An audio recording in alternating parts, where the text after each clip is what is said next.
Hey there, welcome back to Sleepbound Stories. I'm really glad you're here tonight. We're settling in for episode 8 of The Toastmaker, called The Roofer Question, and I have to say, this one is a really lovely chapter. If you've been following along with Iris and Tom and the village of Little Darlow, you already know how gently this story moves, how it takes its time with the small things, and tonight is no different. So wherever you are right now, whatever kind of day you've had, I hope you're somewhere comfortable, somewhere warm. Let the blankets do their work. Let your shoulders drop just a little. This is your time now. Nothing else needs your attention. Before we begin, I want to talk for a moment about something that comes up a lot in this story, and maybe in your life too. It's the idea of making space. Not just physical space though, that's part of it. I mean the kind of space you make inside yourself when you decide to let someone in, when you clear a room, literally or figuratively, and say, there's a place for you here. That's a vulnerable thing to do. And I think most of us know what it feels like to hesitate before doing it, because making space for someone means admitting that you want them close. It means rearranging the way things have been, moving boxes you haven't opened in months, looking at the clutter you've been stepping around and finally deciding it doesn't need to stay. And it's not just about romantic relationships. It's about any moment when you let your guard down enough to say, I could use the company. Or when someone you care about admits they're struggling, and instead of fixing it, you just sit with them. You make tea. You let the silence be okay. There's something really brave about that, about showing up without a plan, without the right words, and just being present. We spend so much energy trying to manage everything on our own, trying to keep the roof from leaking, so to speak. And sometimes the bravest thing isn't fixing the problem. It's telling someone the roof leaks at all. And here's the other side of it. When someone makes space for you, when someone says, you don't have to do this alone, there's a kind of grace in accepting that. It doesn't mean you're weak. It doesn't mean you've failed. It means you're part of something. It means the people around you have decided you matter enough to hold. That's what community really is, isn't it? Not grand gestures, not dramatic rescues, just people noticing, people showing up with soup or cake or an offer to drive you to an appointment, people who refuse to let you be lonely, even when you think loneliness is what you want. So tonight, as you lie here, maybe just let yourself notice the spaces in your own life, the places where someone made room for you, the moments when you let someone closer than felt comfortable, and it turned out to be exactly what you needed. You don't have to do anything with that thought. Just let it sit. Let it warm you, the way a kitchen warms when the kettle's been on and the lights are low and someone you trust is sitting across the table. Now, let's close our eyes. Listen to the sound of my voice as we make our way back to Little Darlow. It's a pale Monday morning, the kind of light that makes everything look soft and unfinished. Elder Cottage is quiet. The marmalade jars are lined up on the counter, labels facing forward. Moss is sitting at the end of the bed, patient as ever, waiting for signs of life. And Iris is waking up to a week that will change things in ways she doesn't quite expect yet. This is where our story begins. Monday arrived with the kind of pale, watery light that made everything look slightly unfinished. Iris woke early, the harvest festival still humming in her muscles, a pleasant ache from dancing badly, from standing too long, from being part of something larger than her own kitchen. Moss sat on the end of the bed, watching her with the patience of a cat who had been waiting for signs of life and was now prepared to discuss breakfast at length. "I'm getting up," she told him. "Give me a minute." He blinked once, slowly, which she chose to interpret as agreement rather than skepticism.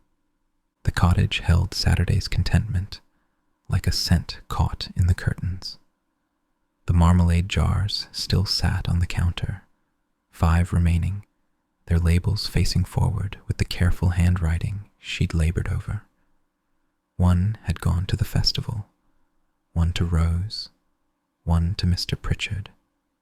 3 more given away at the preserves table, pressed into hands by Mrs. Henderson, who had apparently decided that distributing Iris's marmalade was now her personal mission.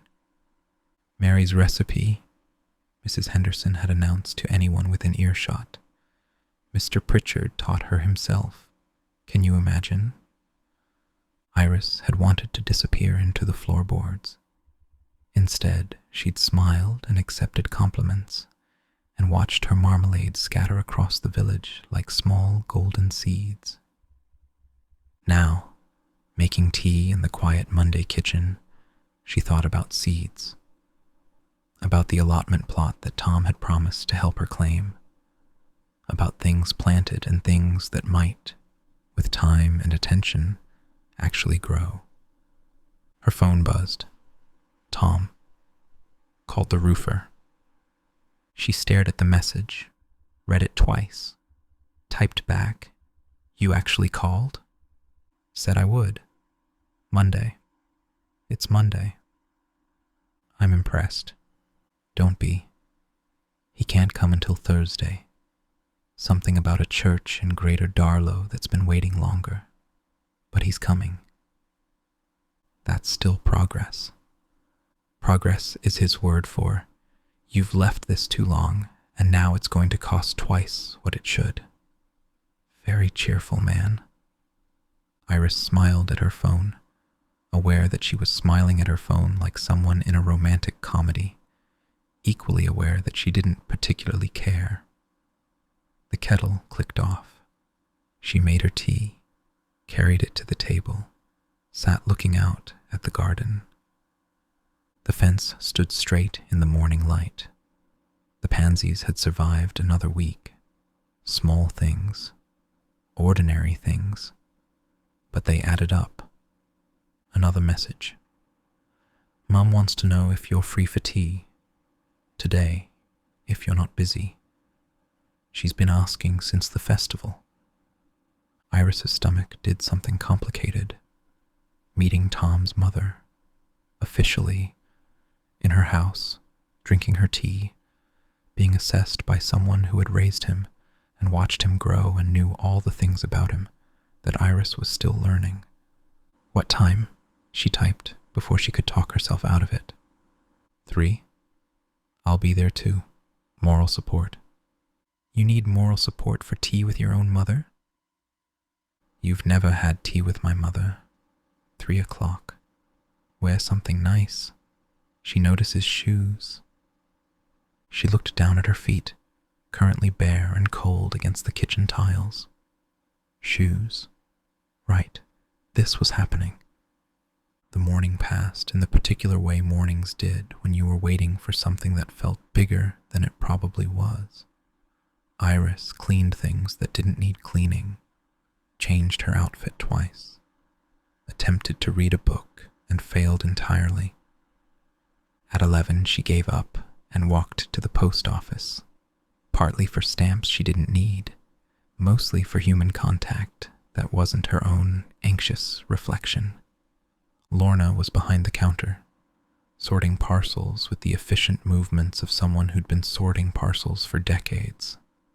She looked up when Iris entered, and her face did something knowing. Heard about the festival, Lorna said. The dancing, the marmalade, She made a vague gesture that seemed to encompass the entirety of Iris's romantic life. New news travels. News sprints around here, does a victory lap. Lorna leaned on the counter. So, you're official now. Tom Avery's girl. I'm not sure I'm anyone's girl. I'm 43. Figure of speech, you know what I mean. Lorna's eyes were kind. He looked happy at the festival. I've known Tom since he was in nappies, and I haven't seen him look like that in years. Iris didn't know what to say to that. She bought her unnecessary stamps, escaped into the bright cold morning, and walked home thinking about happiness and how it showed on people's faces. Mr. Pritchard was at her gate when she arrived, moving more slowly than usual, his walking stick doing more work than it typically did. "Morning," he said, walking by. "Would you like to come in? I was about to make tea." He hesitated, and she saw something in his face. Tiredness, maybe, or something deeper. Just for a bit. These old legs need a rest. In the kitchen, she noticed things she hadn't noticed at the festival. The way he lowered himself into the chair with extra care. The slight tremor in his hands when he reached for his cup. The pause before speaking, as if he needed to gather energy for words. The festival was lovely, Iris said, because silence felt wrong. It was. Best turnout in years. He sipped his tea, the cup rattling slightly against the saucer when he set it down. Mary would have been pleased about the marmalade, you carrying on her recipe. "Are you all right?" The question came out before she could stop it. "You seem, I don't know, tired." Mr. Pritchard looked at her, and for a moment she saw past the careful composure to something more vulnerable. "Just the season. November gets into the bones." He paused. "The doctor's been at me. Wants more tests. Says my heart's making noises he doesn't like." "Your heart?" "Nothing dramatic. Just old, apparently. Hearts get old like everything else." He attempted a smile that didn't quite work. "Don't fuss. I'm telling you because you asked, not because I want fussing." But Iris was already fussing, in her head at least. Mr. Pritchard, who walked every evening, who tended his allotment with military precision, who had become part of her cottage's rhythm as surely as the kettle and the toast. The thought of something being wrong with him felt like a crack in something she'd assumed was solid. "When are the tests?" "Next week, Wednesday. They'll poke and prod and tell me to take pills I'm already taking." He shrugged, but the gesture cost him something. "I'm telling you because Margaret's making a fuss, and Tom's making a fuss, and if you're going to be part of things, you might as well know." Part of things.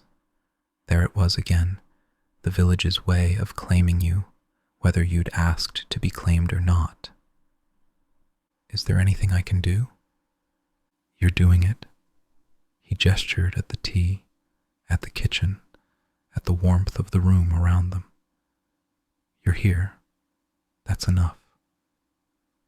They sat in quiet for a while, drinking tea, not needing to fill the silence. Outside, clouds gathered and dispersed, the light shifting through the window. Moss appeared, considered Mr. Pritchard, and chose to settle on his feet.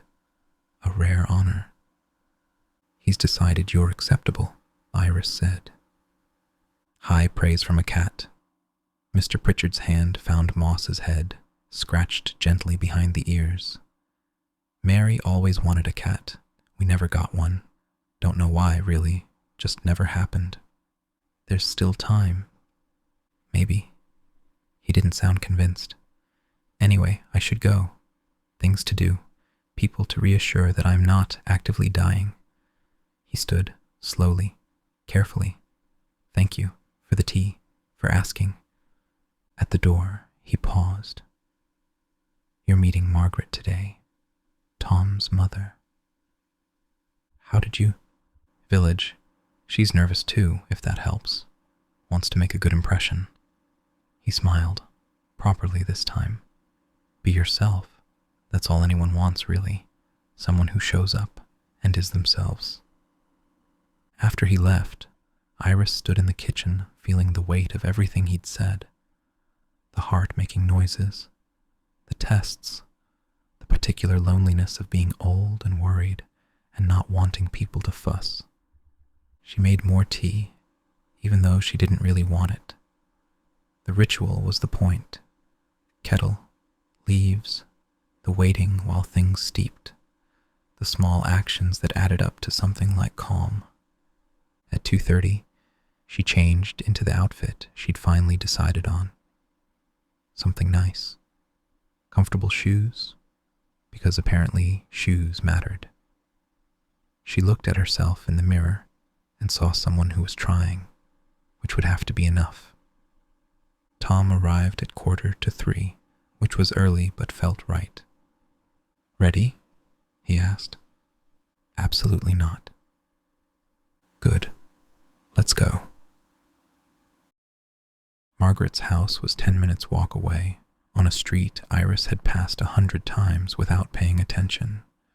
A solid Victorian semi, front garden neat but lived in. The kind of garden that had clearly been better cared for, before whoever cared for it had other things on their mind. She's been tidying since 6 this morning, Tom said as they approached. I've been sent 3 texts about biscuit options. Biscuit options? She couldn't decide between digestives and those fancy ones from the good tin. I told her you weren't picky. She didn't believe me. The door opened before they could knock. Margaret must have been watching from the window. She was smaller than Iris had expected, and older, with Tom's eyes but a different quality to them. Something watchful, assessing. Come in, come in. She ushered them through a hallway lined with photographs. Tom at various ages, a man who must have been his father, school pictures and holiday snaps, and what looked like every Christmas for 30 years. I've just put the kettle on. The kitchen was warm and smelled of baking. Real baking, not just heated up something from a packet. A Victoria sponge sat on the counter, looking slightly more ambitious than an ordinary Monday would warrant. Sit, sit. Margaret gestured at the table. Tom, you're making the tea. Iris and I are going to have a proper conversation while you do something useful. Tom caught Iris's eye with a look that said, I warned you, and went to fill the kettle. So, Margaret said, settling across from Iris with the air of someone beginning an interview, you're the one who's made my son whistle. Sorry? Whistling. He doesn't do it. Did it as a boy. Stopped when John died. Hasn't done it in years. Now suddenly he's at it again. She studied Iris with frank interest. I thought it might be the marmalade. But no. Mrs. Henderson says it started before the marmalade. I'm not sure You don't have to be sure. I'm sure. That's enough. Margaret's expression softened slightly. I'm being terrifying. I always do this. Tom tells me not to, and I do it anyway.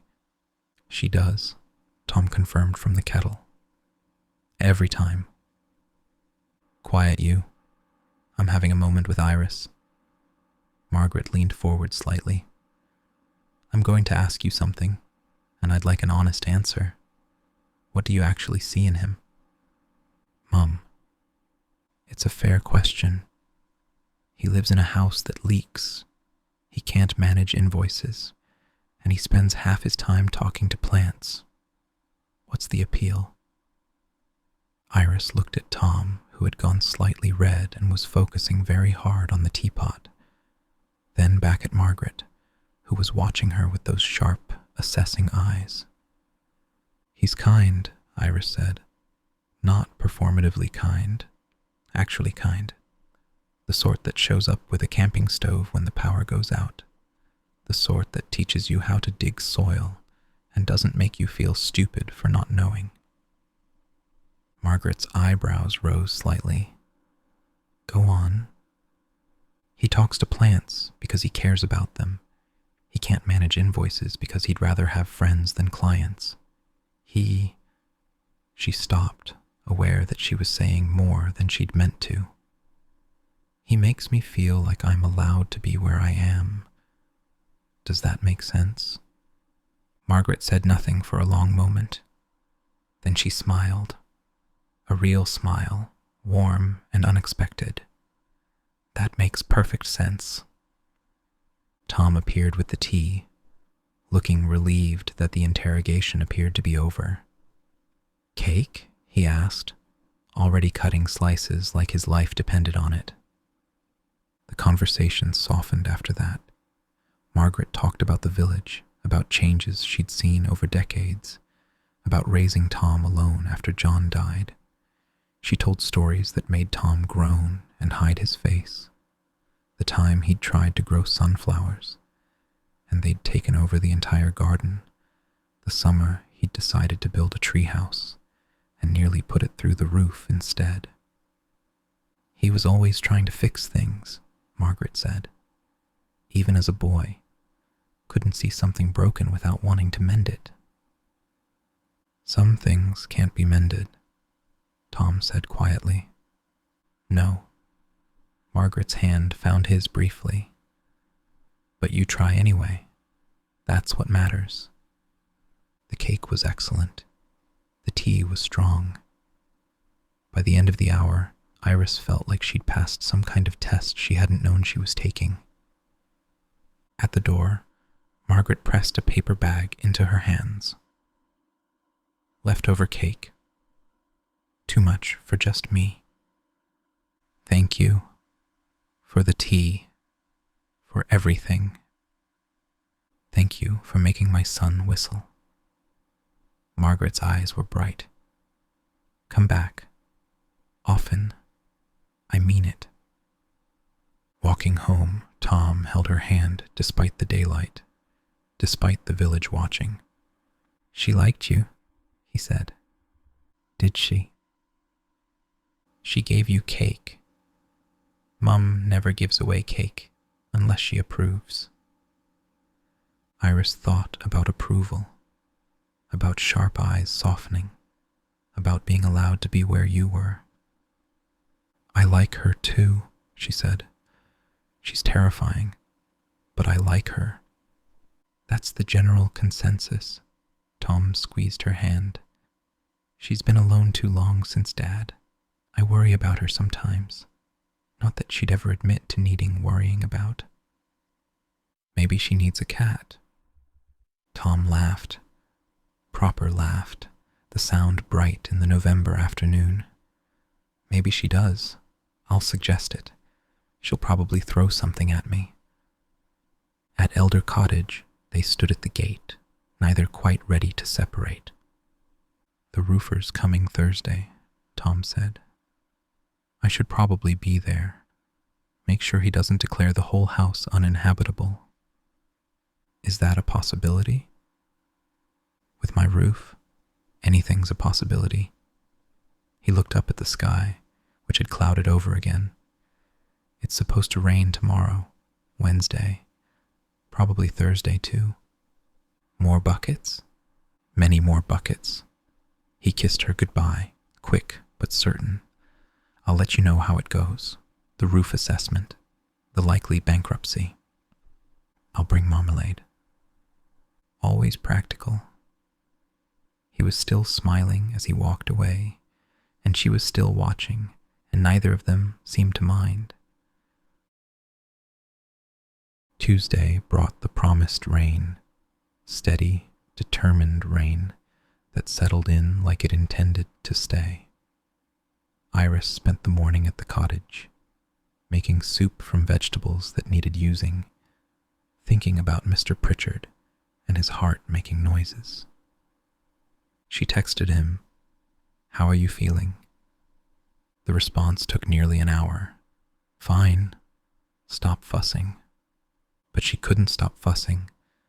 The image of him lowering himself into the chair, the tremor in his hands, the way he'd said "just old" as if age were a sufficient explanation for everything. Around 2, Rose appeared at the door with Emily in tow. School had closed early, something about heating problems, and Emily had apparently decided that Iris's cottage was the most interesting option for spending a rainy afternoon.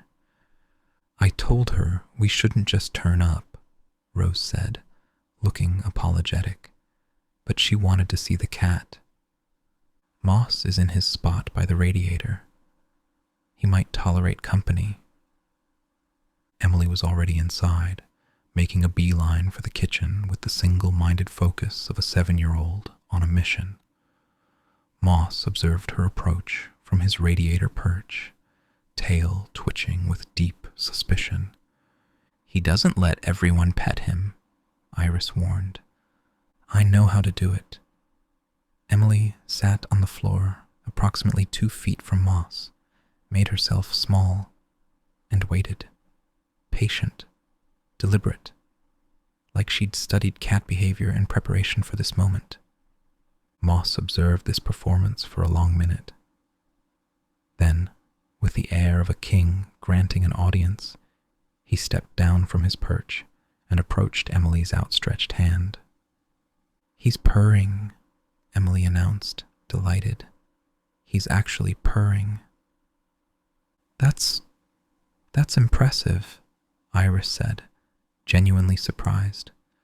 "He usually takes weeks to warm up to people." "I read about it. Cats like you to be calm and small, and you should let them smell you first." Emily continued her gentle petting while Moss melted into something resembling contentment. "He's very soft." Rose and Iris retreated to the kitchen table with tea, leaving Emily and Moss to their unlikely friendship. "She's been asking about cats for months," Rose said. "I keep telling her we can't have one. Landlord's rules. But she researches them anyway, just in case. She's thorough. Gets it from her father. Only useful thing he passed on." Rose wrapped her hands around her mug. "How was Margaret? Tom's mom?" Iris blinked. "How did you—" "Please. It's Little Darlow. I knew you were going before you probably did." Rose smiled. "Was she terrifying?" "Extremely. But then she gave me cake. The approval cake. That's significant. She only bakes for people she's decided to like."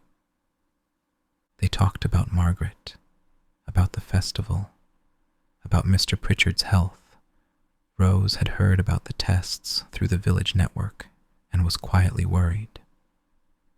Emily remained on the floor with Moss, now reading aloud to him from a book about dinosaurs she'd apparently brought in her backpack. "He's listening," Emily called. "Look, he's really listening."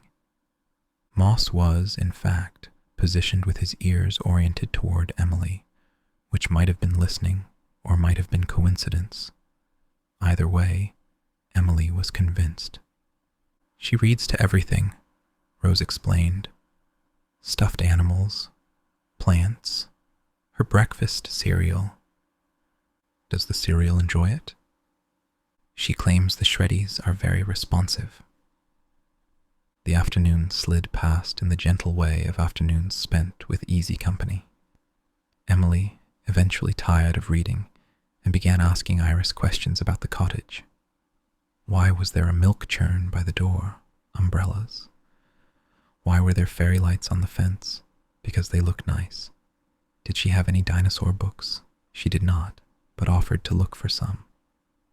By 4, the rain had softened to drizzle, and Rose needed to start dinner. "This was nice," she said at the door. "We should do it again, properly, with actual plans." "I'd like that." Emily appeared, looking slightly guilty. I might have let moss sit on my book. There might be cat hair on it now. Cat hair on books is a sign of quality literature, Iris said. It means the cat approved. Emily beamed. Can I come back and see him? Moss, I mean. I'll bring more books, different dinosaurs. Anytime. I think he'd like that. After they left, the cottage felt quieter than usual. Iris sat at the table, watching the rain bead on the windows, thinking about children and cats and the unexpected ways people found their way into your life. Moss appeared, stretched, and claimed her lap with the proprietary air of a cat who had earned significant affection today and expected compensation. You liked her, Iris said. He purred, which was neither confirmation nor denial. She read to you about dinosaurs. That was generous of you. More purring. Iris stroked his fur and let the evening settle around them. Wednesday was Mr. Pritchard's test day. Iris thought about him constantly. In the morning, making toast she barely tasted. At lunch, stirring soup without seeing it. In the afternoon, watching rain and imagining him in some fluorescent-lit medical room, being poked and prodded and told things about his own heart. Tom texted around 3. Arthur's done. Says he's fine. Won't say more. Classic Arthur. She walked to Mr. Pritchard's house without quite deciding to. Just found herself on his street, at his door, knocking before she could talk herself out of it. He answered slowly, looking tired, but not as tired as she'd feared. I said, not to fuss, he said, but he stepped aside to let her in. His kitchen was small and tidy, the same careful orderliness she'd noticed before. On the table, pamphlets from the hospital, medication information, the bureaucratic evidence of being ill in modern Britain. What did they say? What they always say. Take pills, rest, come back in 6 months for more tests. He lowered himself into a chair. It's not dramatic, just management. Managing the thing that's wrong. What thing? Atrial fibrillation. The heart beats irregularly, common in old people. He shrugged, but the gesture was tired. I'll need to be more careful. Less walking in bad weather, more sitting down when things feel off. Iris thought about his daily walks, his allotment, the way he showed up at her door without fail. The routines that kept him going, that he'd built so carefully since Mary died. I'm sorry. Don't be, I'm 82. Things stop working properly. That's the deal. It's still hard. Yes. He met her eyes and she saw something there. Gratitude, maybe, for being allowed to admit it was hard. It's still hard. She made tea in his kitchen, learning where things were by opening wrong cupboards.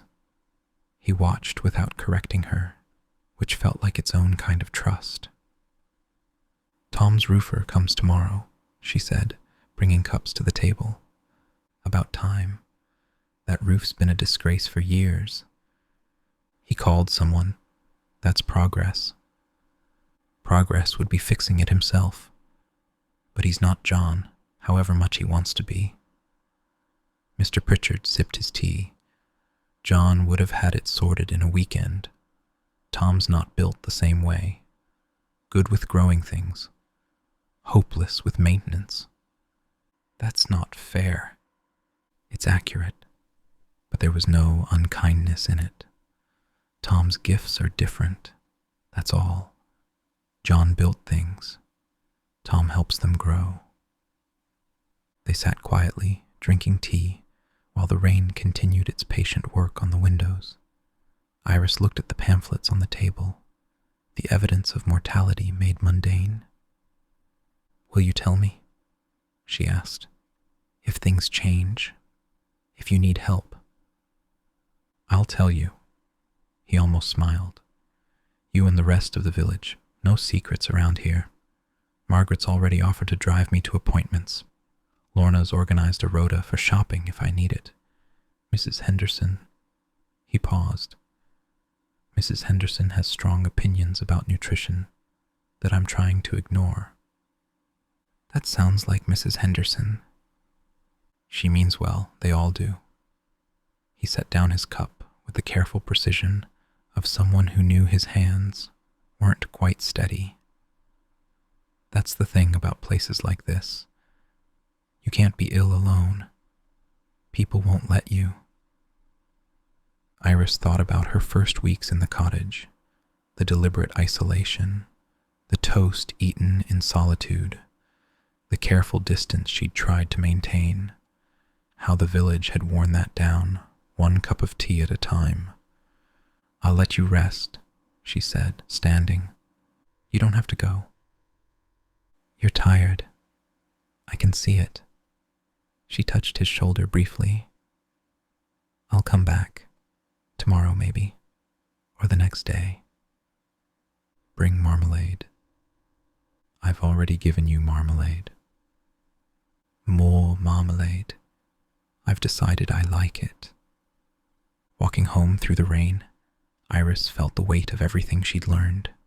Hearts making noises, tests and pamphlets and medication schedules, the particular loneliness of aging bodies in small villages, but also rotas for shopping, offers of transport, a community that wouldn't let you be ill alone. At Elder Cottage, she made toast, the evening ritual that had become as essential as breathing, and ate it standing at the window, watching the fairy lights glow against the gray. Tom called around 8. "The roofer's coming at 9 tomorrow. He sounded optimistic, which terrifies me." "Optimistic about what?" "Unknown. That's the terrifying part." A pause. "I saw you coming out of Arthur's. How is he?" "Tired, honest, more honest than he usually is." "He told you about the diagnosis?" "He told me enough." Iris sat in her chair, moss materializing to claim her lap. "He seems resigned to it, not upset, exactly. Just accepting. He's had a lot of practice accepting things, since Mary." Tom's voice was quiet. "I worry about him. He's been so steady for so long. It's strange to think of him being fragile." "Everyone's fragile. He's just been better at hiding it." "Maybe." Another pause. "I should go. Early start tomorrow. The roofer demands morning light for his inspection. Apparently my roof is a crime scene that needs proper illumination." "Good luck." "Thanks. I'll need it." After they hung up, Iris sat in the quiet cottage, stroking Moss's fur, thinking about fragility and acceptance, and the way people built lives from broken pieces. The rain had stopped. Outside, the village was settling into evening, lights appearing in windows, the ordinary rhythm of a Wednesday winding down. Tomorrow the roofer would come. Thursday, with all its possibilities and assessments and potential disasters. But tonight, just this. Tea and toast and a cat purring, the cottage holding its warmth around her, the village holding her, whether she'd asked to be held or not. It was, she decided, enough. Thursday dawned bright and startling. Actual sunshine, thin but determined, finding its way through November clouds. Iris woke to light on her ceiling, disoriented for a moment before remembering what day it was. Roofer Day. She texted Tom, "Good luck with the inspection." The response came immediately. He's already here, standing on my lawn looking disappointed. Not a good sign. Disappointed about what? Everything, apparently. My life choices, my roof choices, the weather. An hour later, it's worse than he thought. Obviously, it's always worse than they think. How much worse? 2 weeks of work, minimum, possibly 3 if the weather turns. A pause, and a number I'm not going to type because seeing it in writing will make it too real. Iris wanted to be there, to hold his hand through the assessment, to hear the technical details that would mean nothing to her, but everything to him. But she sensed this was something he needed to face alone. The admission of defeat, the acceptance of help. She made tea instead, watched the morning brighten, and waited. At noon, her doorbell rang. Tom stood on the step looking shell-shocked, still wearing his work clothes, a folder of papers clutched in one hand. "Come in," she said. "I'll make tea." "I've had 6 cups of tea already," the roofer insisted. "He uses tea as punctuation." "Then sit down and tell me." He sat at the kitchen table, spreading the papers before him like evidence of a crime. Diagrams, estimates, technical language about joists and felt, and something called thermal efficiency. "The roof is structurally sound," he said slowly, like he was processing it as he spoke. "But the covering is, his exact words, a disaster waiting to finish happening. The leaks aren't the main problem. The main problem is that the whole thing needs replacing, not patching. Replacing. And that costs more than I have. Less than I thought, actually, but still more than I have." He ran a hand through his hair. "He says I can do it in stages. Start with the worst section, work through the rest over a couple of years. That makes it possible. Just, but not easy." "Nothing's easy." He looked up at her, and she saw something vulnerable in his face. "I should have done this years ago, when the first leak appeared. But I kept thinking I could manage it myself, and then I couldn't, and then it felt too big to admit. You've admitted it now." "Because I had to. Because the bucket stopped being enough." He almost smiled. "You told me. Mr. Pritchard told me. My mother's been telling me for 5 years. I'm not good at asking for help." "Neither am I." Iris sat across from him. "I came to this village trying to hide, bought a cottage with a leaning fence, and ate toast alone every evening, and called it contentment. That sounds familiar." "It should. We're both doing the same thing, just in different ways." She reached across the table, covered his hand with hers. "The difference is you have a village that won't let you struggle alone. Neither will I." He looked at her hand on his, then up at her face. Something shifted behind his eyes. "When does the work start?" "Next week, Monday, if the weather holds." He flipped through the papers. "I'll need to clear the attic, move things." He said it'll be noisy, drilling, hammering, men on the roof, like living in a construction site. "You could stay here, while the worst of it's happening." The words were out before she'd quite decided to say them. Tom's eyebrows rose. "Here?" "There's a spare room. It's full of boxes, but I could clear it." She felt her face heating but pushed through. "You'd be close enough to supervise but far enough to sleep. And I'd like it, if you were here." He stared at her for a long moment. Then his face broke into that quick, genuine smile she'd started watching for. "Are you sure?" "No, I'm saying it anyway. Very decisive. I'm learning. She squeezed his hand. Think about it. You don't have to decide now. I don't need to think about it. He turned his hand to hold hers properly. Yes. Thank you. Yes. They sat there, hands linked across the kitchen table, while the November sunshine did its best to warm the room. Outside, the fence stood straight, the pansies bloomed against all reason, and somewhere in the village, a roofer was probably drinking another cup of tea and planning Tom's renovation. I should tell Mum, Tom said eventually. She'll have opinions about this. Naturally. Opinions about propriety, about what the village will say, about... He stopped, looking suddenly nervous. Is this moving too fast? Iris considered. It probably was. They'd been together, officially, for barely a few weeks.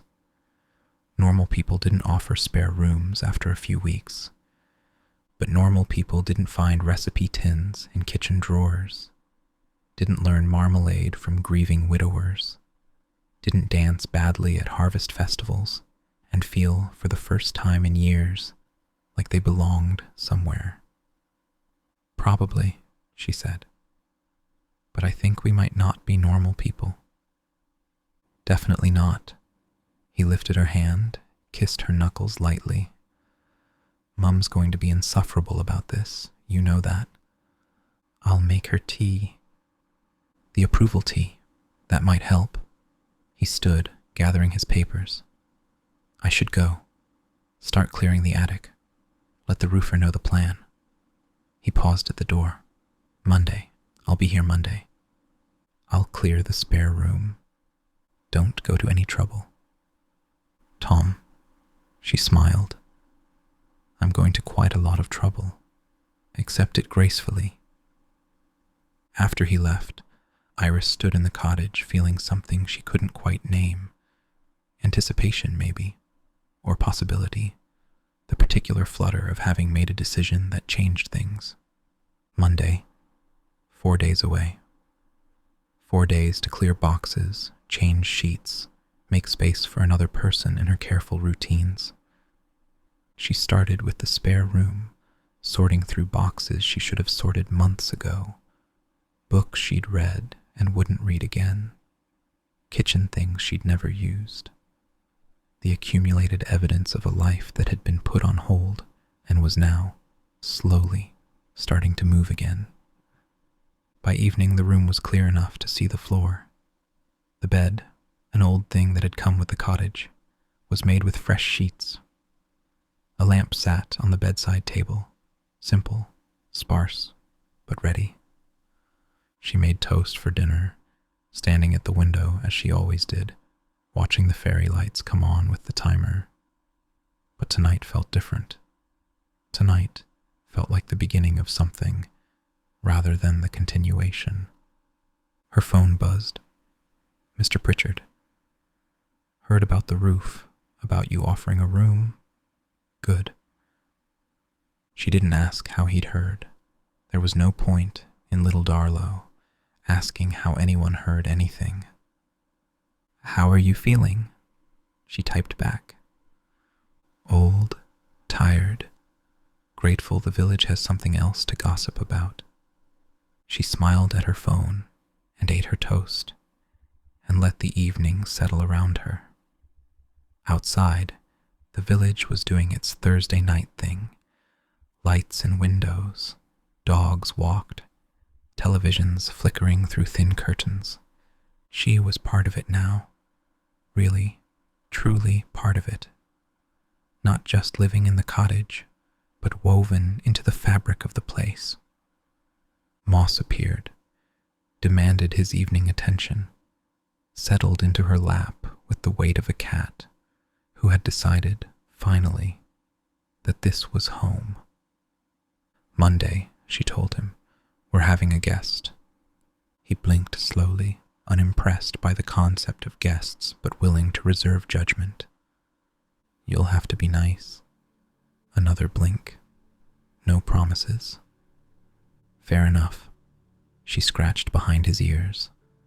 We'll figure it out together. The cottage creaked around them, settling into night.